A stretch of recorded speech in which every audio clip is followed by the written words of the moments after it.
ओम शांति। 6/4/2021 के साकार महावाक्यों में प्यारे बाप दादा ने कहा, मुख्य पॉइंट सुनेंगे। अब वापिस घर जाना है, इसलिए देह का भान को भूल अपने को अशरीरी आत्मा समझ सबसे ममत मिटा दो। फिर बाबा ने कहा, वह शिव बाबा का घर है ना, जिसमें सब शालिग्राम रहते हैं। बच्चे ब्राह्मण कुलभूषण स्वदर्शन चक्रधारी जानते हैं कि बरोबर वही बाप आए हुए हैं। कहते हैं, अभी तुमको अशरीरी बनना है, अर्थात देह के भान को भूलना है। यह पुरानी दुनिया तो मिट जाएगी, इस शरीर को तो छोड़ना है, अर्थात सबको छोड़ना है, क्योंकि यह दुनिया ही खत्म होने वाली है। तो अब चलना है वापस घर। सभी बच्चों को अब खुशी होती है, क्योंकि आधा कल्प घर जाने के लिए बहुत धक्के खाए, परंतु रास्ता मिला नहीं और ही भक्ति मार्ग का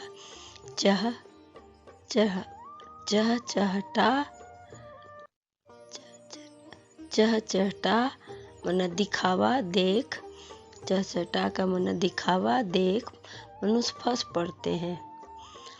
यह है भक्ति मार्ग की दुबन अर्थात दलदल, जिसमें मनुष्य मात्र गले तक फंस गए हैं। फिर बाबा ने कहा, बिना शरीर के बाप ही बतलाते हैं कि तुम नंगे बिना शरीर के आए थे, फिर शरीर धारण कर पाठ बजाया, अब फिर जीते जी मरना है, सबको भूलना है।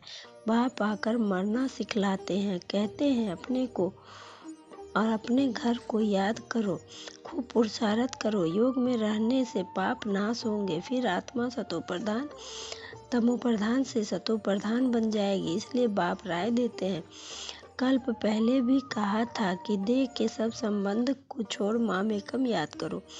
सबका एक बाप तो है, वह है ना। तुम प्रजापिता ब्रह्मा के मुखवंशावली बच्चे हो, जो ज्ञान पाते रहते हो।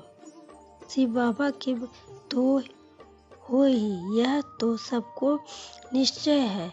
हम भगवान के बच्चे हैं, परंतु उनके नाम रूप देश काल को भूलने के कारण भगवान से किसका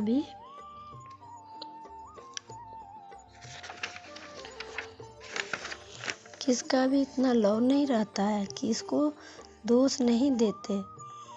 यह भी ड्रामा में नूंद है। फिर बाबा ने कहा, जो अच्छा योग युक्त ज्ञान युक्त वह सर्विस भी करता रहेगा, पढ़ाई से सदैव उन्नति होती रहेगी। कोई बच्चे जल्दी उन्नति को पा लेते हैं, कोई बहुत माथा खपाते हैं। यहाँ भी ऐसे हैं। कल्प पहले मौफिक जो उन्नति करते हैं वह छिपे नहीं रह सकते। फिर बाबा ने कहा, कन्याएं फिर भी अच्छी है। कन्याएं 100 ब्राह्मणों से उत्तम गिनी जाती है। तो कन्याएं वह जो 21 कुल का उद्धार करे, ज्ञान के बांध मारे। फिर बाबा ने कहा, नौधा भक्ति वाले दीदार के लिए बहुत मेहनत करते हैं। कितने घंटे बैठ जाते हैं कि कृष्ण के सिवाय और कोई याद ना आए। बहुत मेहनत करते हैं। इसमें 8 की और फिर 16,108 की माला होती है। वह लाखों की माला भी दिखाते हैं, लेकिन ज्ञान की माला बहुत कीमती होती है। भक्ति मार्ग की सस्ती होती है, क्योंकि इसमें रूहानी मेहनत है। कृष्ण को देख खुश डांस करते हैं। भक्ति और ज्ञान में रात दिन का फर्क है। तुम्हें यह नहीं समझाया जाता है कि कृष्ण को याद करने से कट निकलेगी। यहाँ तो समझाया जाता है कि जितना बाप को याद करेंगे उतना पाप नाश होगा। फिर बाबा ने कहा, बाबा को डायरेक्शन देते हैं कि ऐसे प्रदर्शनी करो। कम से कम बाबा डायरेक्शन देते रहते हैं कि ऐसे प्रदर्शनी करो। कम से कम 150-200 प्रदर्शनियाँ एक दिन में हो जाए तो गांव में चक्र लगाओ। जितने सेंटर उतना प्रदर्शनी। एक सेंटर पर प्रदर्शनी होने से समझाने में सहज हो जाएगा। सेंटर भी दिन प्रतिदिन बड़े होते जाएंगे और चित्र आदि रख सकेंगे। चित्रों की भी इन्वेंशन निकलती रहती है। बैकुंठ का चित्र खूबसूरत महलों आदि के भारत का बनाना चाहिए। वह मुख्य सार सुनेंगे। मीठे बच्चे, अब वापस घर जाना, इसलिए देह का भान को भूल अपने को शरीरी आत्मा समझो, सबसे ममत मिटा दो। प्रश्न में बाबा ने कहा, संगम युग पर तुम बच्चे बाप से कौन सा अक्ल सीखते हो?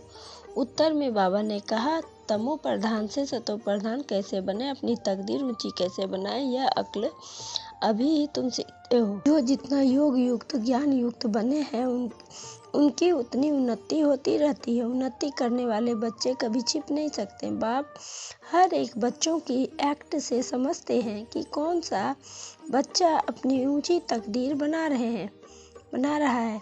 फिर गीत में बाबा ने कहा, मरना तेरे गली में, जीना तेरे गली में। तो ये गीत का अर्थ है, जीते जी गले का हार बनने के लिए ही तो बाबा कहते हैं। लास्ट में बाबा ने कहा, शिव बाबा से तो कोई छिपा नहीं सकता है। अंत में हर एक को अपने कर्मों का साक्षात्कार तो होता है। फिर क्या कर सकेंगे? जरा जार रोना पड़ेगा। इसलिए बाबा समझाते रहते हैं कि ऐसा कोई कर्म भी नहीं करो जो अंत में सजा के भागी बनो, पश्चाताप करना पड़े। परंतु कितना भी समझाओ, तकदीर में नहीं है तो तदबीर करते ही नहीं है। आजकल के मनुष्य तो बाप को जानते ही नहीं है। भगवान को याद करते हैं लेकिन जानते नहीं है। उनका कहना नहीं मानते। अभी उस बेहद के बाप से तुम्हें सतयुगी स्वराज्य का वर्षा मिलता है सेकंड में।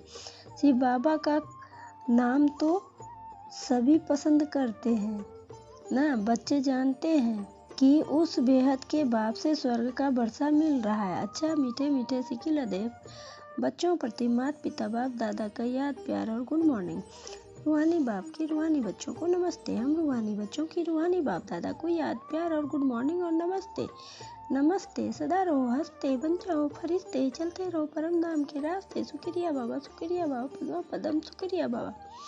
धारणा के लिए मुख्य सार सुनेंगे। बाबा ने कहा, पहली पॉइंट में अपनी चलन से बाप का वह यज्ञ का नाम बाला करना है। ऐसा कोई कर्म ना हो जो बाप की इज्जत जाए। सर्विस से अपना भाग्य आप ही बनाना है। दूसरी पॉइंट में बाबा ने कहा, बाप समान कल्याणकारी बन, सर्व के आशीर्वाद ले, आगे नंबर लेना, गृहस्थ व्यवहार में रह, कमल फूल समान रहने की अच्छी बहादुरी दिखानी है। बाबा ने कहा, सहयोग द्वारा स्वयं को सहज योगी बनाने वाले निरंतर योगी भव। सहज योगी द्वारा स्वयं को सहयोग द्वारा स्वयं को सहज योगी बनाने वाले निरंतर योगी भव। स्पष्टीकरण, संगम युग पर बाप का सहयोगी बन जाना, यही सहज योगी बनने की विधि है। जितना हर संकल्प शब्द और कर्म बाप की व अपने राज्य की स्थापना के कर्तव्य में सहयोगी रहने का है, उसको ज्ञानी योगी तू आत्मा निरंतर सच्चा सेवाधारी कहा जाता है। मन से नहीं तो तन से नहीं तो धन से नहीं तो जिसमें सहयोगी बन सकते हो उसमें सहयोगी बनो, तो यह भी योग है। जब हो ही बाप के, तो बाप और आप तीसरा कोई ना हो, इससे निरंतर योगी बन जाएंगे। स्लोगन में बाबा ने कहा, संगम युग पर सहन करना अर्थात मरना ही स्वर्ग का राज्य लेना। संगम युग पर सहन करना अर्थात मरना ही स्वर्ग का राज्य लेना। ओम शांति।